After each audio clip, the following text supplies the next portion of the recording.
Okay, let's do a really easy SFC project just to make sure that you're comfortable working with it and you can basically get done anything you're going to need to do in there.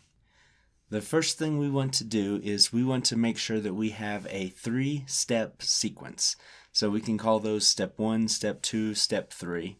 And I'm just saying that to keep everything consistent so that I'm not always saying the second step, the third step, and then we're all trying to guess at the names. It really doesn't matter what you call them, but I'm just calling them step 1, step 2, step 3 to make it easy. Anyway, what we're going to do is from step 1, we want to automatically transition to step 2 after 10 seconds. Once we're in step 2, we want to stay there for at least 10 seconds, but we don't want to transition to step 3 until we manually close a bool.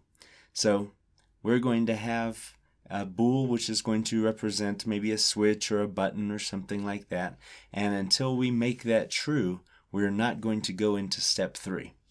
Once we do and we get to step 3, we want to be there for 10 seconds as well. And after that 10 seconds, we want to automatically transition back to either step 1 or step 2. And what's going to make the difference is going to be the state of another bool. So we're going to have another bool inside of this step. And think of that like a toggle or a selector switch.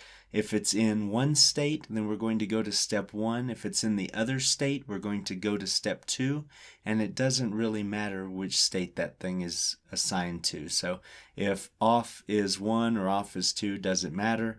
You're in full control of that. So let's try to do that.